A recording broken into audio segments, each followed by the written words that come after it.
మరి మన next segment మీ చేతి వంట.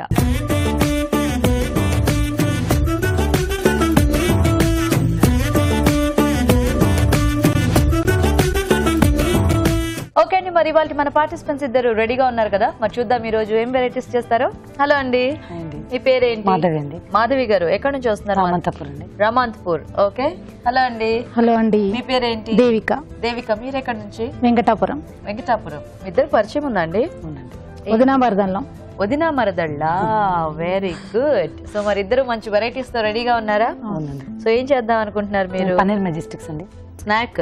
స్నాక్ అండి. ఓకే. మీరండి? రైస్ ఐటమ్ అండి, veg coconut rice. Veg coconut rice. Okay. మరి ఫస్ట్ ఎవరు చేస్తారు? నేను చేస్తాను. మీరు చేస్తారా? ముందు ఫిక్స్ అయిపోయి వచ్చేసారా? ఓకే. ఫస్ట్.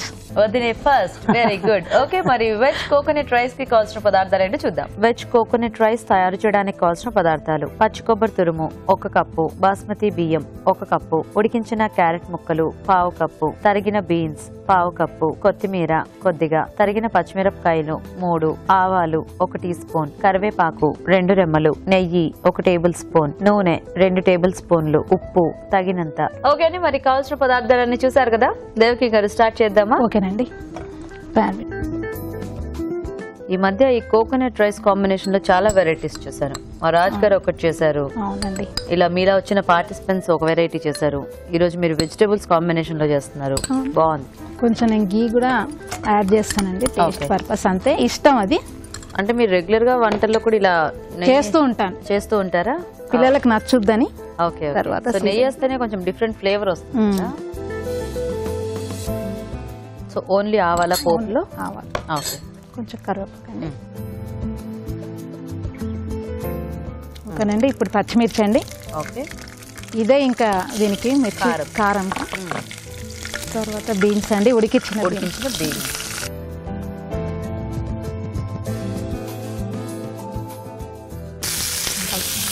కలవండి.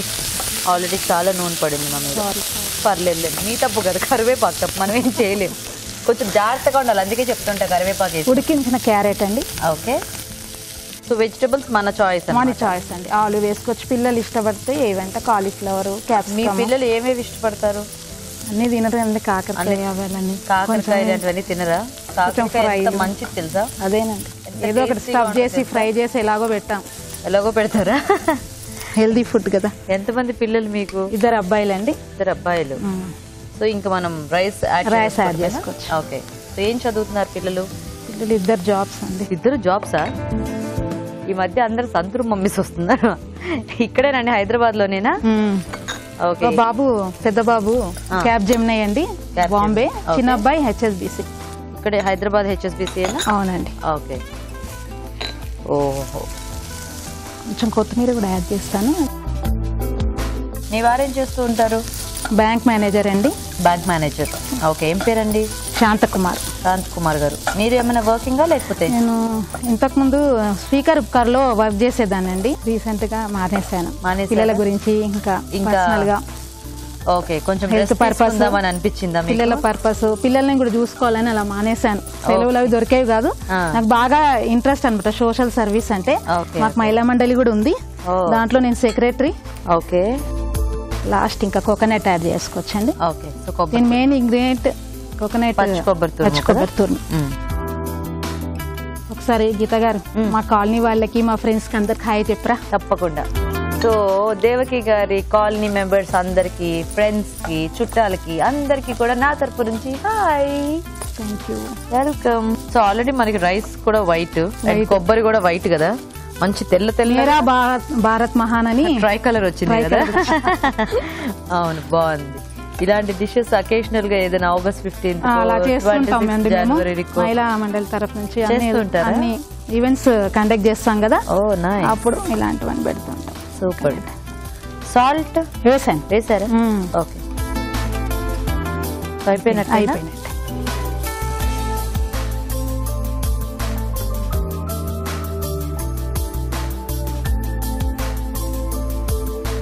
కొబ్బరి ఎక్కువ క్వాంటిటీలో యాడ్ చేశారు కదా, ఆ స్మెల్ చాలా బాగా వస్తుంది. మామూలు కోకోనట్ రైస్ చేసుకుంటాం కదా, తినప్పుడు ఇంకా వెరైటీ కోసం అని బాక్స్ లో కానీ ఇలాంటి రైస్ కోకోనట్ రైస్ రెగ్యులర్ అయిపోతుంది కాబట్టి దాంట్లో కొద్దిగా వెరైటీగా ఇలా వెజిటబుల్స్ యాడ్ చేయొచ్చు. కొత్తిమీర ఏమైనా యాడ్ చేస్తారా గార్నిష్ కి? ఓకే గీత గారు, వేడి వేడిగా veg coconut rice ready. Taste చూసి చెప్పండి. తప్పకుండా.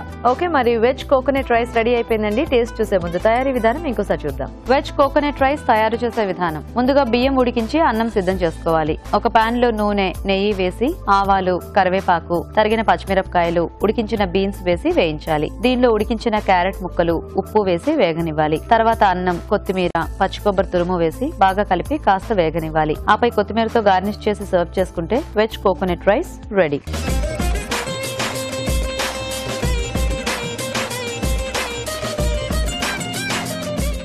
ఓకే అండి, మరి రైస్ తయారీ విధానం చూసారు కదా. రాజు గారు, mixed veg coconut rice. Okay,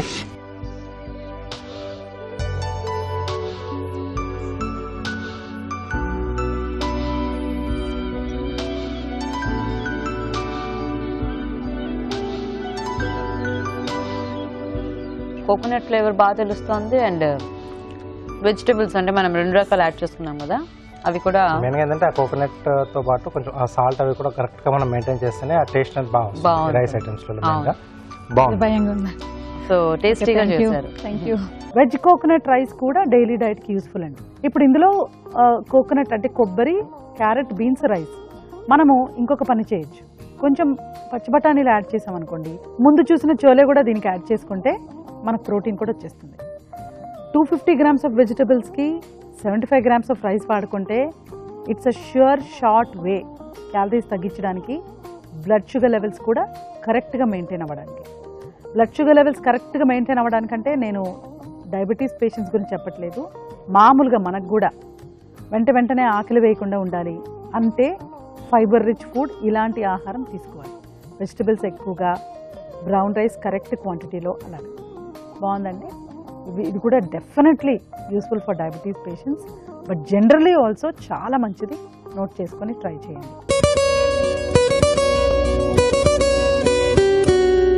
ఇప్పుడు మీకోసం ఇంకో చిట్కా. ఇప్పుడు ముత్యాల ఆభరణాలని క్లీన్ చేసుకోవడానికి ఒక అద్భుతమైన చిట్కా చెప్తాను, ఫాలో అయిపోండి. ముత్యాల ఆభరణాలు వాడుకున్న తర్వాత కాస్త బియ్యం పిండి వాటి మీద చల్లి దాని తర్వాత కనుక క్లీన్ చేసుకున్నట్లయితే వాటికి పట్టిన మురికంతా కూడా శుభ్రంగా పోయి తెల్లగా మెరిసిపోతూ ఉంటాయి.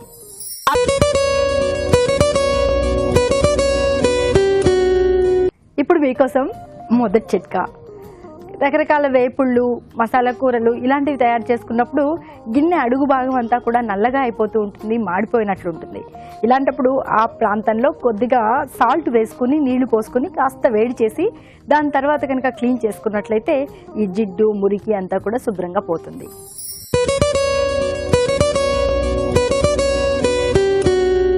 ఇప్పుడు మీకోసం మరో చిట్కా.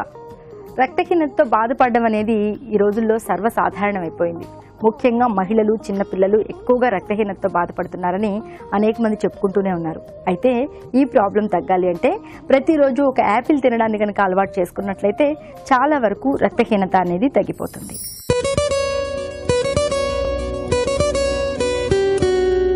ఇప్పుడు మీకోసం ఇంకో చిట్కా.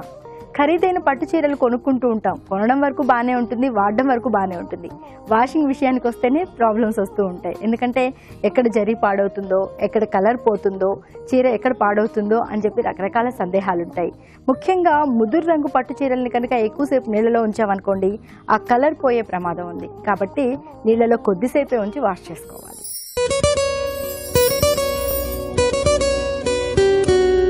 ఇప్పుడు మీకోసం మరో చిట్కా. మనలో చాలా మంది వడియాలు తయారు చేసుకుంటూ ఉంటారు. సాంబార్ వడియాలు ఆ టేస్ట్ అదిరిపోతూ ఉంటుంది. మరి ఈ వడియాలు ప్రిపేర్ చేసుకునేటప్పుడు ఆ పిండిలో కాస్త నిమ్మరసం వేసుకుని వడియాల పిండి చేసుకుని దాంతో వడియాలు చేసుకున్నట్లయితే వడియాలు తెల్లగా వస్తాయి. అలాగే ఈ నిమ్మరసం వల్ల మంచి టేస్ట్ కూడా వస్తుంది.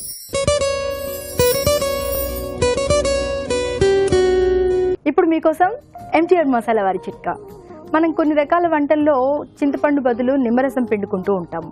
మరి ఇలా నిమ్మరసం పిండాల్సి వస్తే స్టవ్ ఆఫ్ చేసిన తర్వాత ఆ కూర కూడా కాస్త చల్లారిన తర్వాత నిమ్మరసం పిండుకోవడం ఉత్తమం. లేదంటే కూర చేదైపోయే ప్రమాదం ఉంది.